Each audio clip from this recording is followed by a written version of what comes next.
Hello, Lucy. How are you? Great. What have you been up to? Looking for nature. And did you find any? Yes. Top work. I like your t-shirt, you got some nature on that. I wore it for sports there. Did you? And did you run as fast as that longhorn beetle? Yes, we won. Top work. And who's this? Nutkin. Nutkin? Where did he come from? Peter Rabbit. Peter Rabbit. I'll tell you what, I'm glad you've got a red squirrel here because I'm going to have a chat with a man over here on the heath then. Why don't you go and chat over here about red squirrels and see what you can find out about those? Deal? Okay, I'll see you a bit later. I'm Lucy. What do you do here? Hello Lucy, I'm Rachel. So I'm part of the Friends of Havannah, so we look after the red squirrels in Havannah Nature Reserve. We're really lucky to have them here. Newcastle's supposedly the last English city with red squirrels, so we want to look after the ones that we've got here. So lots of people like you can see them in years to come. Why are there only red squirrels here? Well, there were 3 places in Newcastle where we had red squirrels, but the 2 places that there were, they've gradually been taken over by grey squirrels. So we think that the mix of trees in Havannah Nature Reserve is what's keeping the red squirrels here, because we know there's grey squirrels in the area, but for some reason they don't like it here and the reds prefer it. So if you look at these Scots pine trees, all the pine cones on there and the seeds in there, they provide all the energy that the red squirrels need, and we have feeders up as well. We've got 3 feeders up in this area. But we think we've got about 10 to 12 maybe red squirrels in this reserve, which is quite good if you think about how much woodland there is, because usually they need a lot more tree cover, but they're quite sort of densely populated as well. How do you help the red squirrels? So this fencing that you can see here, this was put up quite recently, and the reason that was put up was to keep dogs and people out, so just so the red squirrels can have a bit of an area that they can feel a bit less stressed and less pressured in. Obviously they do spend a lot of the time in the trees, but they come down to ground when they're burying the nuts and they come back down to find them. So it just helps minimise the disturbance in here. We're also getting road signs put up hopefully, so to warn like motorists of the red squirrels in the area, and obviously the feeding, which we do as well.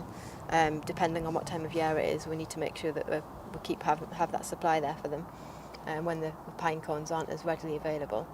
But yeah, we just like to raise awareness of it and talk to people about it, because we would love to see this place designated as a red squirrel reserve, because we often hear about red squirrels in the Lake District and in Scotland and Anglesey and things like that, but we never really hear Newcastle mentioned as where we've got red squirrels still, so we want to get better recognition of it. So we're working with the council, and also there's a factory owner as well. They're willing to speak to us about how they can help with the red squirrels, so we've got lots of different things going on. What problems do the red squirrels face? Well, I think with this being a nature reserve, obviously we need to look after it as a nature reserve. So a lot of people don't really think about what's actually in here, but there's a lot of building work going on around about, so that means there's going to be lots more houses, lots more people, lots more domestic pets, cats and dogs. And if you think about the wildlife that's in here, that's going to be threatened by that. But yeah, we just want to see greater connectivity, so we want to see this nature reserve, which is obviously a stronghold for red squirrels. We want the population here to be able to disperse and go elsewhere, because there's no point in having it enclosed and hemmed in like a zoo really, because it shouldn't be like that. They should be able to move around and populate other areas. Thank you. Shall we go looking for red squirrels? Yeah, come on then.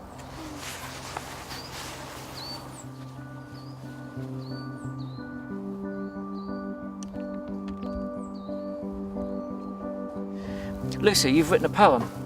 I can see here it says, Sanderlings, stepping into spring, Lucy, aged 8. Are you going to read it? I wrote it when I was 8, but I'm 9 now. Oh, you're 9 now. Okay, that's good. Okay. I ran through the grass with my arms spread out wide, as though welcoming nature into my heart and soul. On the edge of the wood, I came to a halt when I saw a lake shimmering. I sat listening, and as the sun shone on the water, I watched it glistening. Deer roamed the land and left for its height in the long lush grass, afraid of being found by a predator. At the foot of the forest lay a carpet of blue. Shoots burst through the earth, reaching, up through the low-lying mist.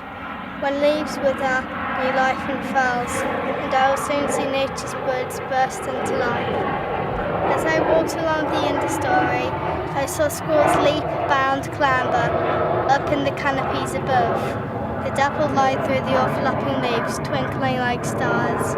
Perched on a branch was a fluff ball on a stick, a long-tailed tit. The call of a blackbird broke the sounds of the cold morning air. The charm of goldfinches flit through the sky, and it seems as though they dive and spiral up and over again. The roots of saplings clung underground as the wind whipped through all the trees' branches of history. Branches grow, going hither and thither, up and below. It doesn't matter what speed, how fast, how slow. The trees look so proud that I cannot look away until I gaze my fill. And to me, the music of the wind in the woods sounds like a voice for nature. I had always wanted to slip into the night and see the fantastic fox, the brilliant badger, the outstanding owl, and the heavenly hedgehog. These are all iconic creatures. Our nocturnal world is full of wonders and enchantments. When I heard or saw these things, I knew I cannot leave the joy of being in that special place. I knew I feel that way forever. I knew I feel that way now that my happy life with nature. It was amazing. You wrote that when you were 8 and you're 9 Yeah. now. I entered it for a competition. Did it win? No. It didn't win? No. The judges should be, I don't know, taken outside and told off. It's absolutely remarkable. It was for under 30, so adults were entering. Really? And Dara actually came third place. Dara came third? The cheeky chap. Honestly.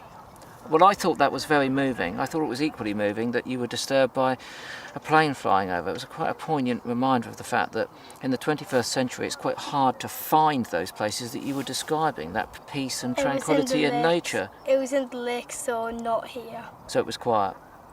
Yeah, okay. Well, I think next poet laureate, potentially there. It was brilliant. Thank you very much for reading it. Keep entering. From one of the judges.